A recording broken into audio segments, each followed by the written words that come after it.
Hello everyone. My name is Sushmita Datta and I welcome you for today's session. So today we will be discussing about how to perfect your resume. So we all know when we sit and write down our resume, the biggest thing is how to do it so attractive, how to make it perfect so that your resume is shortlisted by the potential employer or by the organization and the kind of job you are looking for. So let's start our discussion here. And the first point that I will discuss today, point by point. So I will probably discuss around 9 to 10 points today.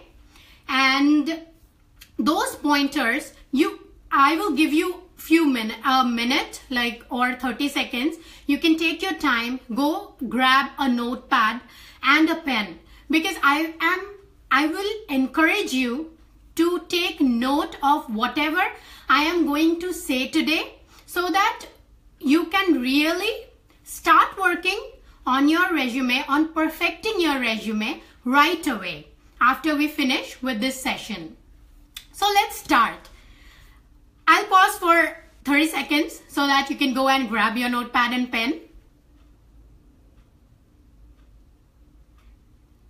Okay, I'm sure you would have grabbed it. So let's start. So the first point is, when you write your resume, the first thing should be your name. The resume should have your name, your email ID, and your phone number. These three things are very important. You should not have more than these three information in your resume. I have seen a lot of resumes with the exact address or with the exact colony, house number and your PIN code. It's not necessary. If you have your name, your email address and your phone number, it's enough. And sometimes if you want, you can add the place. Like I will say, if you are from Delhi, you can add New Delhi. If you are from say Bangalore or any place, you can add that state or that particular place and the state. That's it, if you want to. Otherwise, it's not needed at all. But you should definitely have your email address, your phone number and your name. Which is your name? Okay, let's discuss one by one. So your name should be on the left hand side, yeah, and or you can have your name in the middle and then your email address. So let's discuss a bit about your email address. Email address should be very professional email address. Like not something like lovely 123 or cool boy 98 or bond 007 @gmail.com or whatever. Whatever email address you choose. It should not be like this.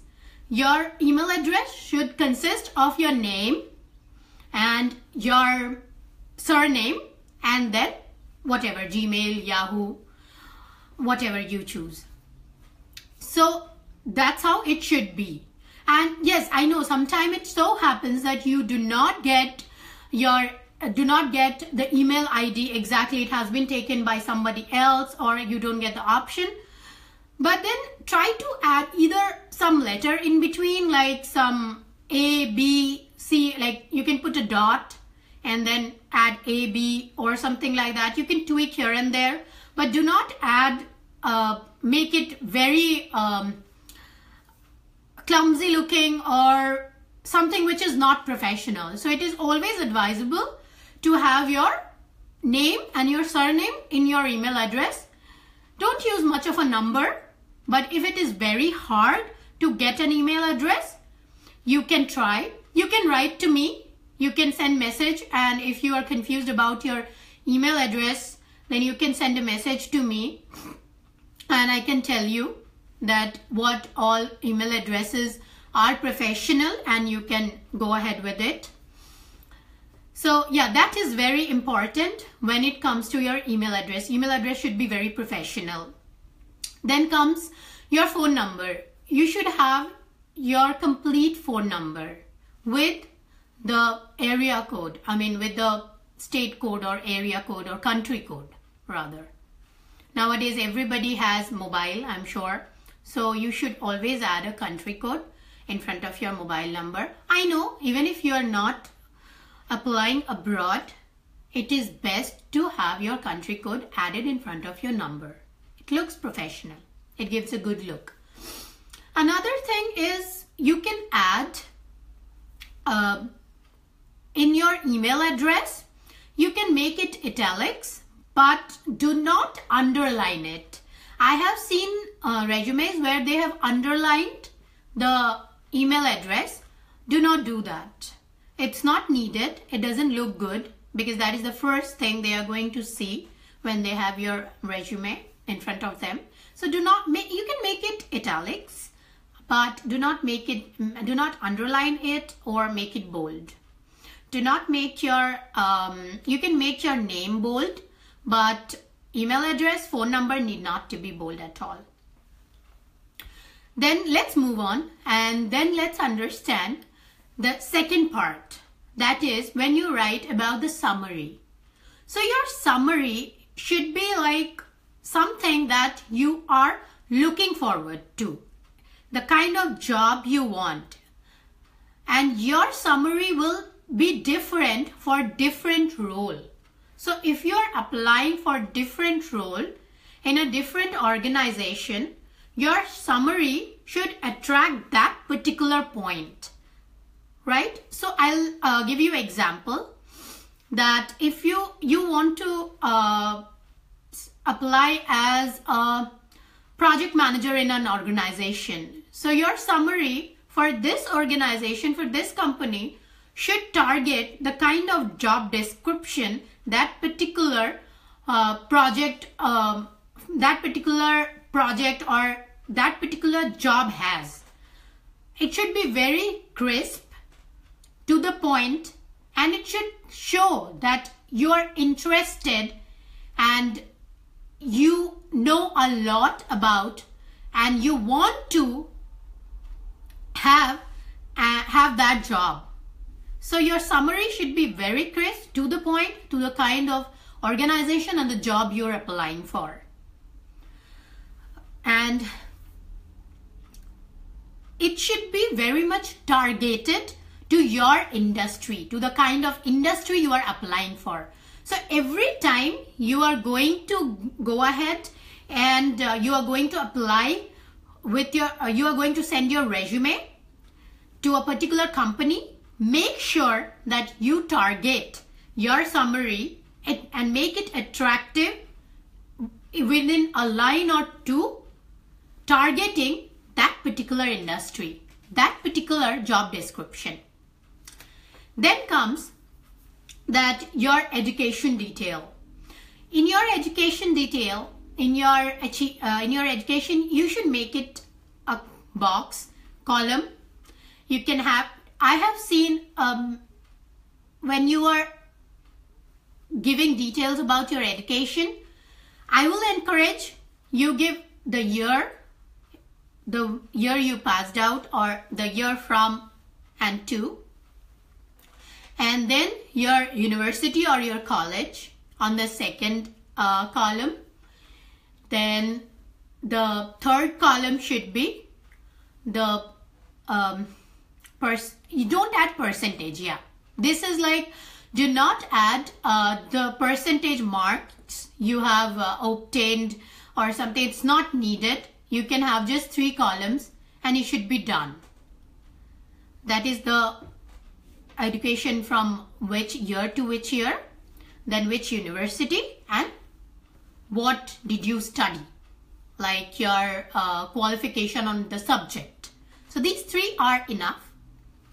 And no need to give percentage. Sometimes I had been asked by my students that if I have been a very if my percentages are very good, so should I not flaunt it? It's not needed. It's not needed. But if you really want to, then you can. But I would highly recommend you don't, because it doesn't look good, and it's generally with resumes I will not prefer that. So, but if you want to, you can again. So then comes your job description, your work experience. Describe each company, job title, your responsibility and your accomplishment. Be very specific here. In your job description, you should start with the latest one, and then slowly, and then you should go, and the last one should be your first job. And in your job description, be very specific, give pointers. Don't write an essay kind of a thing like I have done this, I have done this, I have done this. When you start writing your resume, make a draft. Definitely, I would encourage that. Do make a draft where you will write everything about whatever you had been doing in that particular job, and then make sure to redraft it, make sure to finalize it, and in your final resume, there should be pointers. Make it very specific, one-liner, and minimum 2 to 3 points. That's it.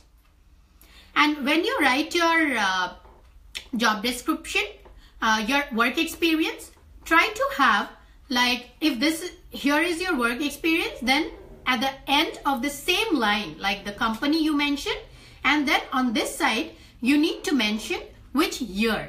You can make it italics, and then down your pointers. So you can make it bold, like the name of the company or the organization, you can make it bold. But do not give a lot of detail. I have seen resumes which has company's name, their location, their state, not required at all. You can give the company name, that's it. You do not need to give it. I know, I mean, you might have the question where it's like if the company has different branches, let it be. Let it be. You can, when you are going to apply, they are going to see at the top of your resume that you are from so-and-so place. So they will understand. And if they don't, they will ask you. You don't really need to give a lot of information and use that space and make it clumsy. It should be crisp, to the point. Which company, which year. Done. And then the pointers. Like that, you will give whatever is your work experience. If you have a lot of work experience, like you have 10-15 years of work experience and you have changed many companies, then you do not need to give the job description, the work experience for the very first company. You can just mention the name of the organization you worked with, and then you can skip what you did, what you did not. You can totally skip that. So it's like if you have a lot of experience, only give certain, because see, I will tell you, when you have a lot of experience, so the thing is, you would have grown. And now when you are applying for a job, your experience in your first company isn't going to help you. It's not needed. So the relevant experience that you think will help you in getting the kind of job you are looking at this point of time, mention those. And then just name the kind of, like, you know, the other companies that you worked. Just mention the name. That's it. You do not need to even mention the year as well. In the initial summary, you can write like with 10 plus or 15 plus years of experience in so-and-so field. That's it. That is enough. Because the next point I will tell you why this is not important is, why this is not good is, see, if you have 10 plus years of experience, the best thing is 10 or 15 years of experience and you have changed a lot of companies.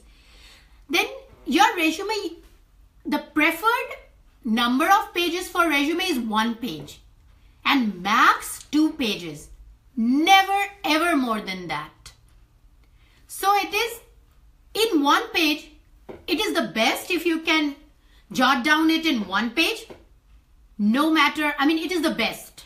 But if you think you can't and you have so much experience that you really want to show, 2 pages. Never ever more than that. And one rule of thumb that I want to share here is resumes can either be 1 page or 2 pages. Resumes cannot be 1.5 page. 1 page plus little bit of the second page. 1 page and the 2/3 or 2/4 of the second page. No. It should be either 1 complete page or 2 complete pages. So that's how resume, that is the rule of thumb. There is no exception here. No exception whatsoever. So next time you are doing your resume, the first thing should be in your mind that it can be 1 page or 2 full pages. Okay? So then 1 minute, I'm sorry. Yeah. So, okay. So now we have discussed that our work experience, the number of pages, then how you write your job title, your organization name, and be very specific with your whatever work you will be doing. Then comes your key skills. You should definitely mention your key skills. What is your best skills? And this again will be industry specific. It's best to have it industry specific if you are applying for different role, different kind of a role in different organization, and if the industry is not similar, if you want to explore other industries, then you need to have your key skills and very specific, and these should be summarized in a separate key words. Like your key skills cannot be like on the same line, like separated with comma. It is basically preferred to have it like separated one by one, one after another. Resume can be of basically 2 types, basically 3 types, but the best is there functional resume, there is chronological resume, and combined resume. Majority of the resumes is better to have a combined form of resumes. So if you want templates of the resume, you can write to me and send me. You can send message to us to Skillshare, and we can send you the template. So if you want the resume templates, write to us. And I have a complete course on resume building, and it is a 2-hour course, and I have discussed everything in great detail. And if you want, you can get that course as well. I will leave the link of that course in the comment section of this session. So yeah, so let's go ahead, let's move on. So there are 3 types of resume templates, and it is better to go ahead with the combined one. So you can search on Google, and you can look for yourself that what types they are, but the best ones are combined ones. I would recommend here, do not copy paste. I have seen a lot of students when we do sessions, when we do resume coaching, then it so happens like at the end of their resume, what they do is they have the template in front of them. They just copy paste it. They think like it is like we human are generally not kind of people like who will try to invest. Not everybody, somebody are there who are very who wants to invest a lot of time rather than just copy pasting. But there are people who find it easy. So let me tell you why copy pasting is not good. Because see, you have a template in front of you. You can easily copy paste. That will be an easy go. But that will not make your resume attractive. That will not make your resume good, because that particular person whosoever resume template you have taken, that particular template is targeted to a particular audience, to a particular industry. For that particular person, your experience might be totally different, for which your resume need not look exactly like that. So have 4 or 5 templates in front of you, then make one of your own with taking the understanding and the idea from those templates. Okay? Then the resume should be very well aligned. Your resume should be well aligned, formatted very well. There shouldn't be any typo. This is absolutely deadly. Imagine. I mean, if you're go ahead again and again and again. Review your resume as many times as possible, because your resume cannot have any typo. This particular area is a no error zone. You cannot have exception there, because that is the first turning point. That is the first turn off for any and every human resource people, every recruiter, if they find a typo in your resume, because that shows that you are not serious about your resume, about yourself, about the job. So review it again and again and again. Give it to different people. Don't review yourself all the time. Try to give it to minimum 4 and 5 people, like say your parents, say your sibling, your friend, and ask them to point out errors or ask them to give you suggestion. You do not need to take all their suggestions. Trust me, you do not need to. But different set of eyes will give you different idea about what you can really do with your resume, how you can make it better. And from my years of experience, I'm telling you, this works wonder. Do it next time and let us know. And I'm sure you will find the result amazing. Okay. I don't know if you guys are aware or not, but nowadays, your majority of the companies, they are not going to check your resume. No human is going, like the initial process, it is going to go through an automatic screening system.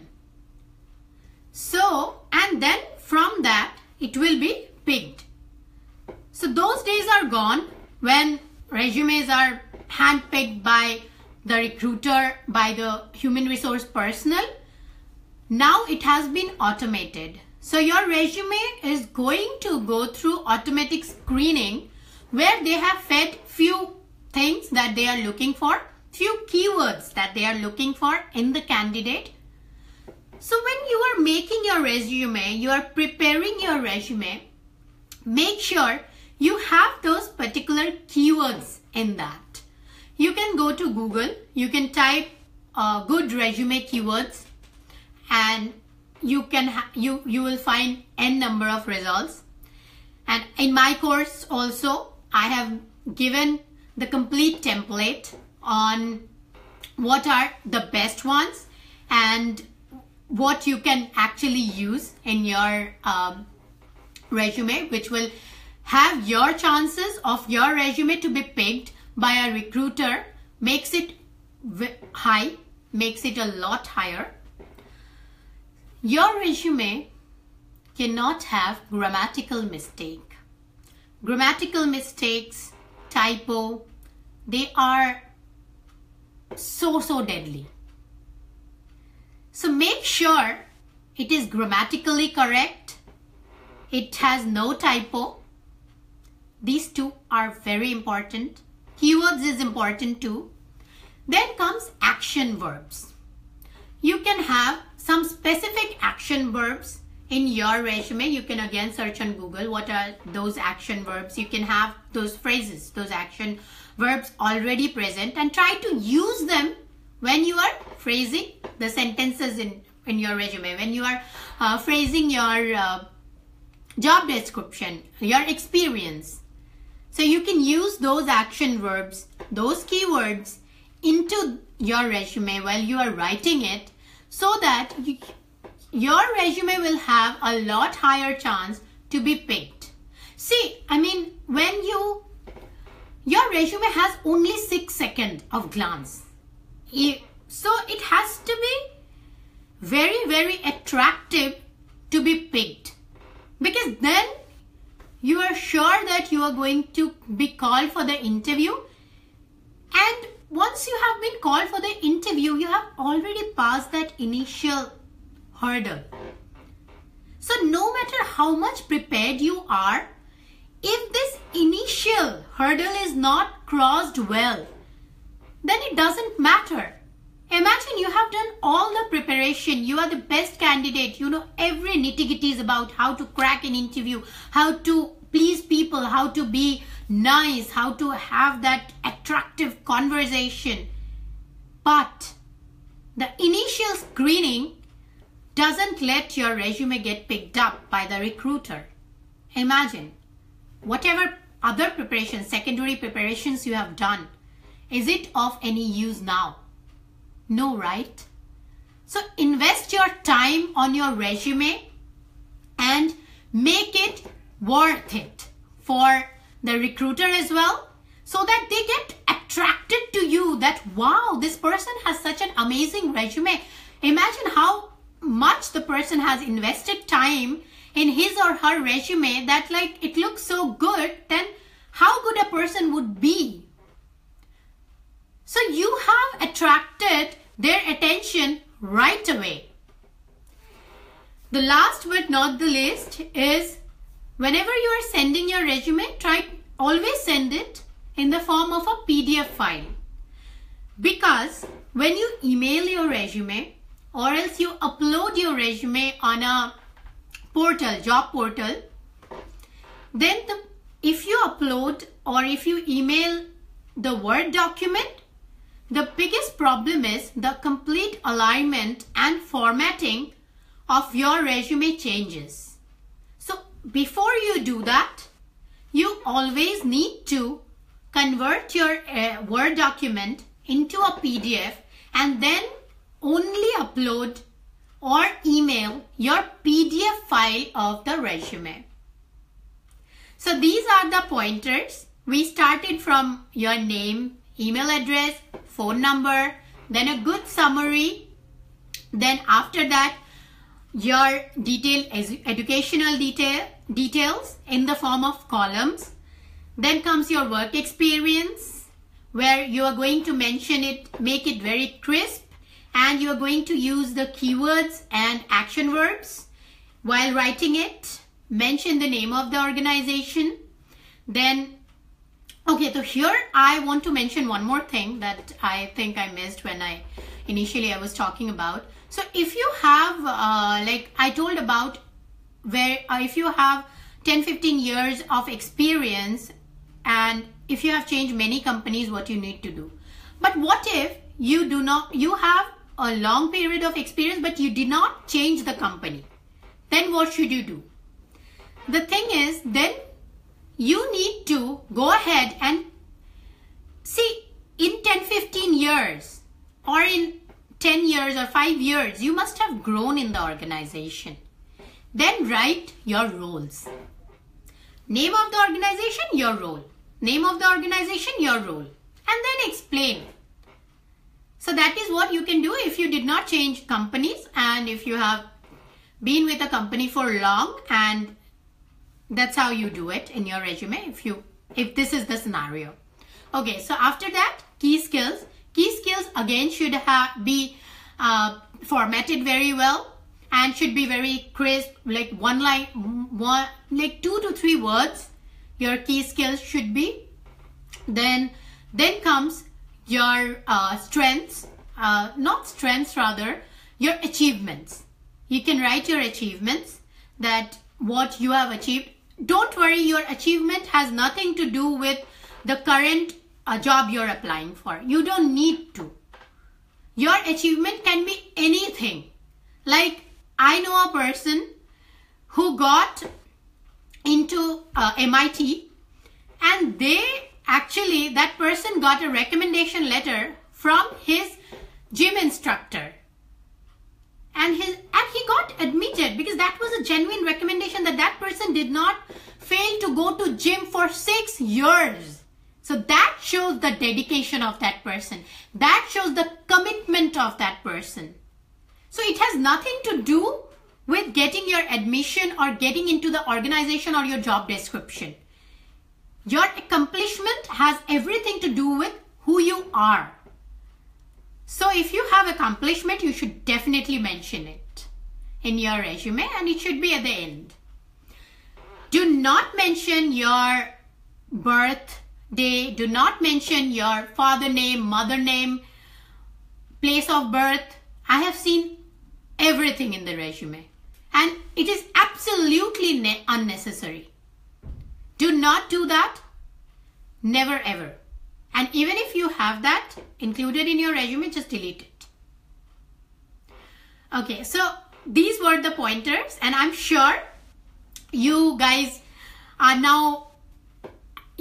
an understanding, a concrete understanding about how you should make your resume perfect. If you have queries, if you have any doubt, then you can write to us and we will definitely help you. We are, as I always tell, we are there for you. We at SkillStretch, we are there for your success. So if you have doubt, if you want our help, we are there to help you. And feel free to write to me anytime. And if you want the good resume templates, write to us and we will email you the resume templates, those which are best as per our experience, as we have collected and made it here in SkillStretch. Then I will be posting the course, which the course has more than 20,000 students in it, and it is one of the best course. So you can get that course. I will post the link in the comment section. And yes, to your success. Until we meet next time, I hope you enjoyed this session as much as I enjoyed teaching you. Write to us, and to your success, a very happy learning from SkillStretch team. Take care, everyone. Bye. My name is Sushmita Datta, and I thank you for joining us.